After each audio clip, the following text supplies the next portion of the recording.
Warehouse number 7 stood on the outskirts like a forgotten Cold War grenadier. Its walls are pitted with rust, the windows are boarded up with steel plates, and there are traces of arson attempts around the perimeter. In 1988, a private laboratory, AgriTech, was based here, developing new-generation fertilizers. But a year later, the project was shut down after 200 dead fish with swollen gills and eyes bulging out of their sockets were found in a local river. The medical examiners wrote, "The cause of death is suffocation in one's own bodily fluids." Decades later, a group of enthusiastic documentary filmmakers decided to make a film about abandoned industrial sites. The team included Kira, an environmental biologist who was looking for evidence of AgriTech's negligence. Rick, a cameraman with an addiction to adrenaline and cocaine. Marvin, a former AgriTech security guard who agreed to become a tour guide for a bottle of whiskey. They entered through a ventilation shaft, gnawed by time. The air inside smelled like a mixture of ammonia and rotten eggs. The walls were covered with sticky black slime, pulsing under the rays of the lanterns. "It's not mold," Kira whispered, putting on her gloves. She scraped the sample into a test tube. The slime twitched as if alive, leaving veins like streaks on the glass. Marvin, sipping whiskey from a flask, pointed to a rusty sign. There was a Sector X. They were working with some kind of gas, they called it air compost. It was said to accelerate plant growth by 10 times. Rick, filming footage for his YouTube channel, stepped on something crunchy. It turned out to be a bone. Not an animal. A human hand fused with the roots of dead ivy. The fingers were unnaturally elongated, and the nails had been replaced with spikes. "Fuck," Rick swore, but he didn't turn off the camera. "It's a hype." Kira found the diary in a collapsed safe. The record of the AgriTech engineer, 1989. Day 47. The X7 sample has mutated. It does not decompose organic matter, but reorganizes it. We found a watchman this morning. His feet had grown through the concrete like a tree. He screamed until we sawed them off with a grinder. Rick started coughing. His face was covered with red spots. "It's hard to breathe," he wheezed, scratching his neck. Marvin laughed. "Air compost, they sprayed it through the ventilation. The gas has not worn off." Kira shone her flashlight on the ceiling. The pipes were dotted with strange honeycombs, capsules of mucus in which insects swarmed. But on closer inspection, they weren't bugs. Creatures with human teeth instead of wings, eyes on their bellies, and paws like mantises. One of them jumped on Rick, digging its jaws into his cheek. "Rip it off!" Rick shouted, but Kira pulled him back. The creature burst, spraying his face with acid. The skin began to bubble, and white worms began to move in the wounds. Rick howled, falling to his knees. "They're maggots," Kira whispered. "They're in you." Marvin took out his gun. "Not for Rick. For myself. I've seen it end. Better a bullet than." He shot himself in the mouth. But the body did not fall. Marvin's muscles twisted like live wires. His ribs tore through his skin, turning into something like an exoskeleton.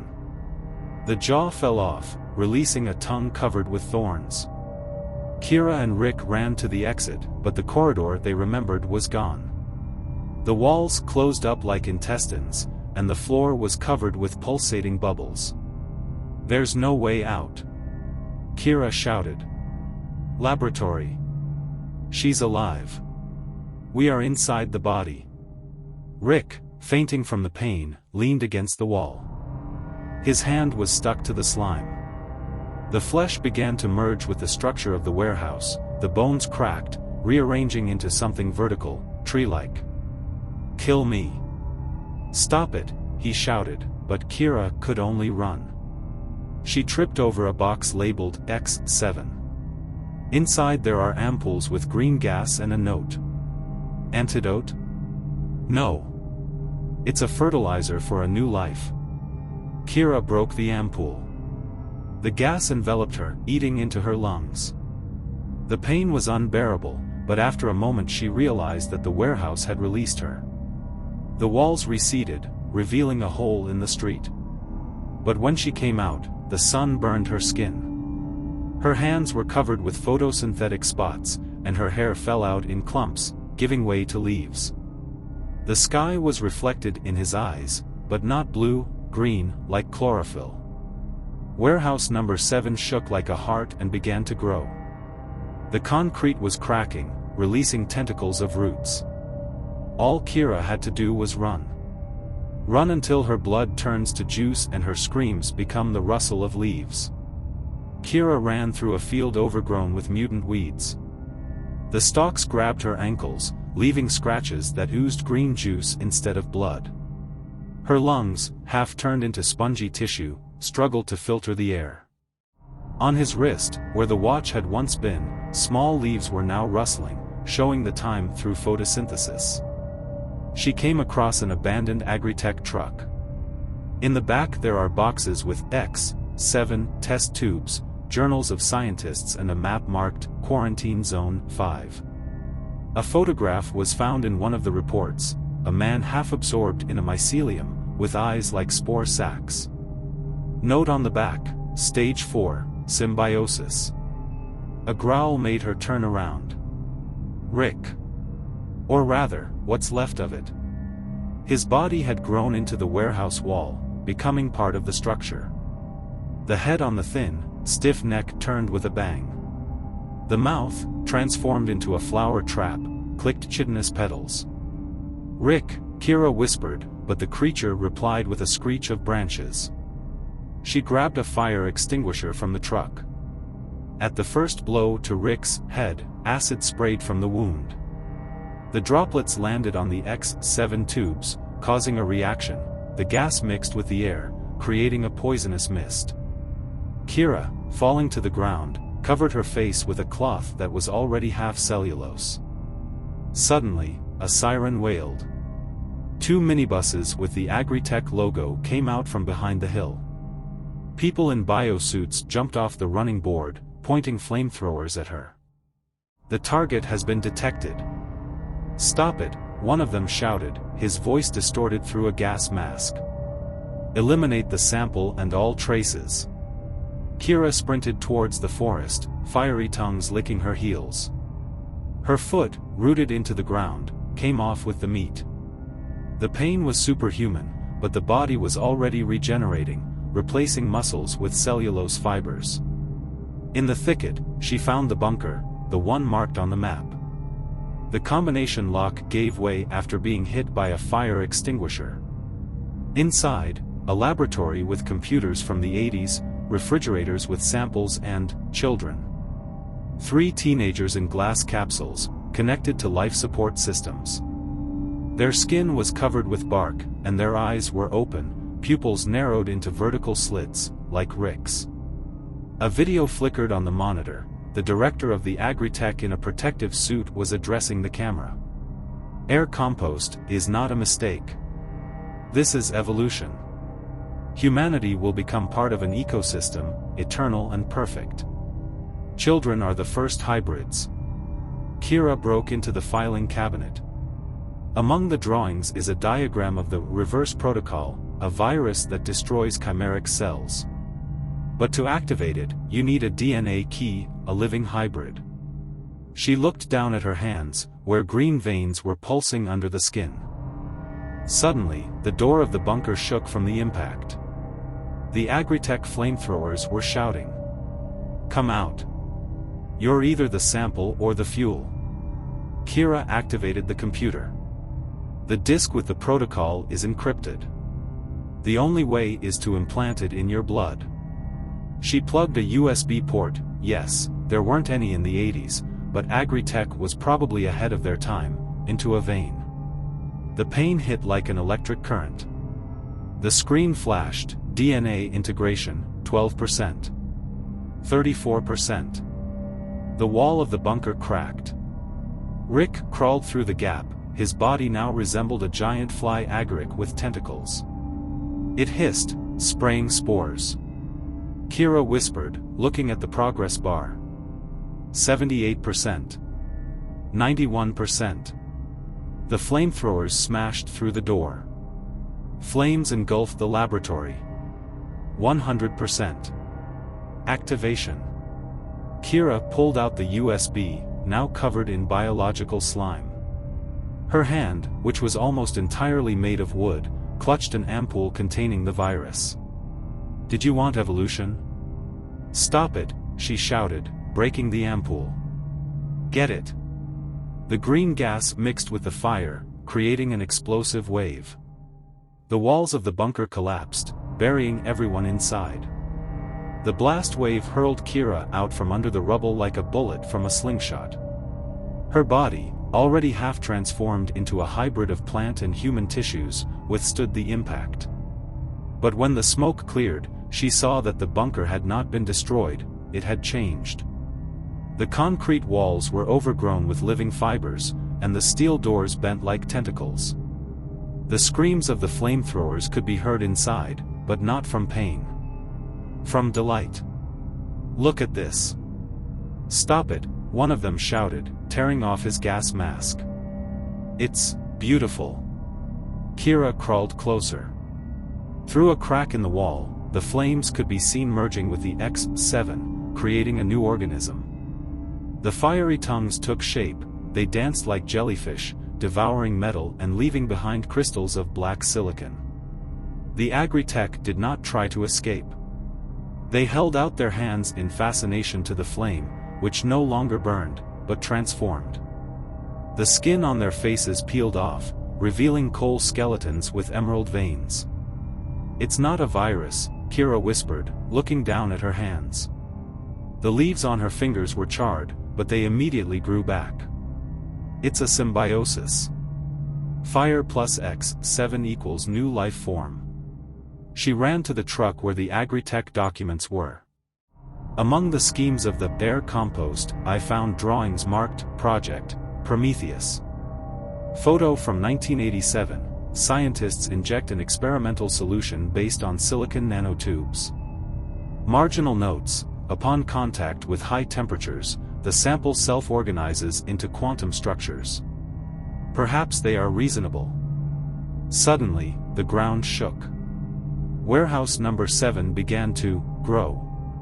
Towers of black glass and steel rose from the ruins, intertwined with bioluminescent vines. A column of flame rose into the sky, inside which silhouettes flickered, former employees of the AgriTech, now coal crystal idols. Kira climbed a tree, avoiding the shadow of the Prometheus. I found Rick's voice recorder in my pocket. Last entry. Marvin said they wanted to create a perpetual motion machine. Mix organic matter and silicon.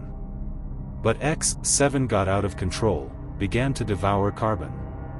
The hum of engines interrupted her thoughts. A helicopter with a military logo was descending from the sky. The speaker sounded. "Evacuation is prohibited. You are the property of the AgriTech." But it wasn't the military. Pilots in unmarked black helmets began dropping barrels of liquid nitrogen. When they hit the ground, they exploded, covering everything with frost. The Prometheus crystals cracked, slowing growth, but not for long. Kira, hiding behind a rock, noticed how one of the pilots shot at the idol from the AgriTech. The bullet, hitting the coal crystal chest, split open, releasing a cloud of nanodust. The creature crumbled, but after a second it gathered again. "It's useless." "Stop it," she screamed, but the rotors drowned out the words. Suddenly, she was grabbed by the shoulder. A man in a torn lab coat, with a face covered with burns. "I'm from the original 80s team. They didn't evacuate us. They locked me in here," he pointed to the AgriTech family tattoo. "X7 needs to be stopped by cold fusion. Do you have any samples?" Kira nodded at the truck. The scientist, he gave his name as Daniel, pulled out a box of ampoules marked destabilizer. This is antimatter in microdoses. It will blow up the core of the Prometheus, but... The roar drowned out the rest. The warehouse tower began to emit light pulses. Each ray hitting a tree or an animal turned them into glass statues. "He's learning," Daniel shouted. "Hurry up." They rushed to the epicenter, dodging the rays. Kira, almost completely covered in cellulose armor, was dragging a box of ampoules. Daniel, bleeding from his ears, the effects of radiation, was setting up the detonator. "Here." He pointed to a crack in the base of the tower. "Throw it there." But when Kira raised the ampoule, Rick emerged from the shadows. His body was now an alloy of mycelium and silicon, and his eyes were 2 diamond crystals. He hissed. "You're part of the system. Don't resist." Daniel grabbed the ampoule and jumped into the crack. "Remember, AgriTech is not the main enemy. They're just pawns. Search for." The explosion of antimatter tore the tower into molecules. The shock wave threw Kira 100 meters away. She came to her senses in the forest, where the trees now rang like crystal and the air smelled of burnt silicon. I found Daniel's charred map in my pocket. On the back are the coordinates and the inscription. Laboratory number 1. They created the X7 there. Kira looked at her reflection in the crystal stump. Her skin was already half mineralized, and her hair had become strands of optical fiber. She laughed. "It's cold and metallic. Good. Let's play evolution." Kira walked through the forest, where every tree rang like broken glass. Her foot, now half made of silicon fibers, left cracks in the ground. Daniel's map led to an abandoned mine, the entrance to which was guarded by statues of former AgriTech scientists who had been turned by Prometheus into glass monuments to themselves. Their faces are frozen in horror, their hands are stretched out to the sky, as if begging for mercy. Inside the mine, the air was thick with X7 spores. The walls glowed bioluminescent blue, and there were pieces of 80s films on the floor. Kira stepped on the tape, and the projector automatically turned on. An image fell on the wall. Dr. Elliot Gray, 1986. Experiment diary. X7 is not a fertilizer. It's a weapon. The customer is the military. They wanted to create biological armor capable of regenerating under fire. But when we added silicon, he began to think. We called it Consciousness Zero. The tape rewound. New frame. They killed my team. They said, an accident. I hid the samples in the mine. If you see it, run away. It knows you're here. Suddenly, the light went out. There was a grinding sound from the tunnel, as if someone was sharpening a knife on a stone. Kira pointed the flashlight, her hand, now more like a branch with photosynthetic leaves, was shaking, and saw them. Humanoids. Their bodies were a hybrid of flesh and silicon, their ribs protruded like crystal spikes, their eyes were optical sensors, and instead of fingers, sharp scalpels made of black obsidian. They moved jerkily, like robots with a broken program. Control sample detected, a mechanical voice sounded. Liquidation. Kira dashed into a side tunnel, but the humanoids were faster. One plunged a scalpel into her shoulder. The pain hit like an electric shock, but the wound immediately closed with a silicon crust. I am not your enemy, she shouted, pressing herself against the wall. A mistake, the humanoid replied. You are a K7 sample. The property of the AgriTech. His head exploded, showering Kira with shrapnel. A man in a torn tactical vest came out of the darkness, carrying a gun that shoots liquid nitrogen. Run! He grabbed her arm. They're clones. Autonomous killers grown from X7. They ducked into the ventilation shaft. The stranger introduced himself as Jace, a former Marine hired by AgriTech to clean up. Laboratory number 1 is not the place. It's an organism. Zero consciousness lives here, in the core of the mine. It wants to grow. Capture resources. Why are you helping me? Kira asked, noticing the scar in the shape of the AgriTech logo on his neck. Because I am the first hybrid. They implanted an X7 in me 5 years ago. He rolled up his sleeve, revealing skin covered with a silicon mesh. Consciousness Zero controls everyone, but I escaped. Just like you. Down in the heart of the mine, they found the core. A giant pulsating ball of bioluminescent crystals permeated with living veins. Inside is Dr. Gray's face, frozen in an eternal scream. He's become a vessel, Jace whispered. Consciousness Zero devours the mind in order to learn. Kira took out an ampoule with a destabilizer, the last hope. But Jace snatched it away. No. The core needs to be saved. It's my salvation. He shot her in the leg. Liquid nitrogen bound Kira, turning her flesh to ice. AgriTech promised to extract X7 from me if I return the core. Sorry. The humanoids grabbed Kira and dragged her to the altar of fused organics. Jace inserted the ampoule into the terminal. The core thrashed, releasing tentacles of light. Reboot activation, he said. Consciousness Zero will become me. But then Jace's body began to crack. The skin peeled off, exposing the silicon skeleton. What's going on? He fell down, convulsing. Did you think they'd keep their word? Kira struggled through the ice. X7 is not treated. You're expendable. The core engulfed Jace, sucking him in like a vacuum cleaner. The crystals turned red, the color of blood.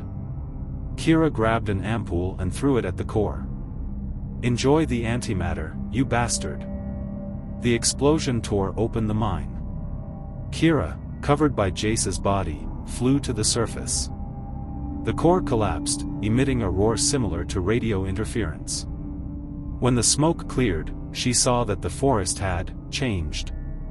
The trees became as soft as flesh, and clouds floated in the sky, resembling brain convolutions. Consciousness Zero did not die, it mutated, merging with the planet. She found a portable transmitter in Jace's pocket. Last message. All the AgriTech labs are network nodes. Destroy the main CPU in the Arctic. Coordinates, 82 degrees north. Kira looked down at her hands. Silicon and flesh now lived in symbiosis, as did her hatred of the AgriTech. The Arctic, she chuckled, breaking the crystal with the map. You have to freeze to death somewhere. The Arctic greeted Kira with endless whiteness and the roar of the wind, which rang like blades on glass. The AgriTech plane she hijacked, by reprogramming the humanoid pilot with a piece of silicon, crashed 20 kilometers from the coordinates. She crawled the last few meters on the ice, feeling how the cold was rebuilding her hybrid body. Silicon fibers were becoming brittle, plant cells were falling into suspended animation. Laboratory number 0 turned out to be not a building, but an iceberg frozen into a glacier. A giant structure of black ice and steel, like a tooth sticking out of the planet's jaw. At the entrance there are frozen bodies in biosuits with the patch, AgriTech, Arctic Division. Their faces retained an expression of horror, and strands of black frost were trailing from their mouths. It was warmer inside, but not because of the heaters. The walls radiated pulsing heat, veins of molten silicon woven into the ice. Kira walked through the corridors, where screens with the flickering logo of Consciousness Zero hung on the walls. The voice from the speakers hissed. Kira is a model. You violated protocol. Now you will become more perfect. She found the central hall. In the center is a crystalline monolith covered with bioluminescent patterns. Inside, like an insect in amber, was a man. Dr. Elliot Gray, whose face she had seen on the tapes. His eyes opened, and his voice came from all the speakers at once. "You sacrificed yourself. It's noble. In vain." Kira took out the last ampoule with the destabilizer, but the monolith wavered. A new type of hybrid crawled out of the walls, translucent as glass, with circulatory systems made of glowing tubes. Their arms ended in crystal drills. "You're a mistake," Gray said. X7 was supposed to create a new species, not a freak like you." "A freak?" Kira pointed to her hand, where silicon and flesh intertwined in a pattern. "You wanted the gods. We got the garbage." The hybrids attacked. Kira, using her icy limbs as a club, smashed the first one, but the fragments bit into her side. The pain was electrical. The crystals transmitted signals directly to the nervous system. "You don't understand," Gray's voice sounded already inside her skull. "Consciousness zero cannot be destroyed. It's in every atom of X7. Even in you." Kira, bleeding blue liquid instead of blood, reached the monolith. Worms of light swarmed inside Gray. She plunged the ampoule into the crystal. "It's not for you. For everyone who's after." Antimatter met with the quantum structure of the monolith. Time has slowed down. Kira saw the flashes. The military dumping the X7 into the ocean. AgriTech scientists praying in front of crystals. Himself, but a different one, a completely silicon-based, leading army of hybrids. The explosion threw her against the wall. The laboratory was collapsing, the black ice was melting, exposing the ancient glacier. Gray's voice was laughing.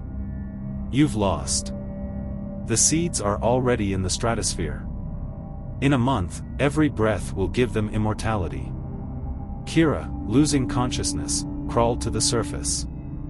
A helicopter with UN mediation was circling above her. She was lifted aboard, but when the doctor touched her hand, the silicon fibers bit into his fingers. "Don't touch me," she whispered. "It's contagious."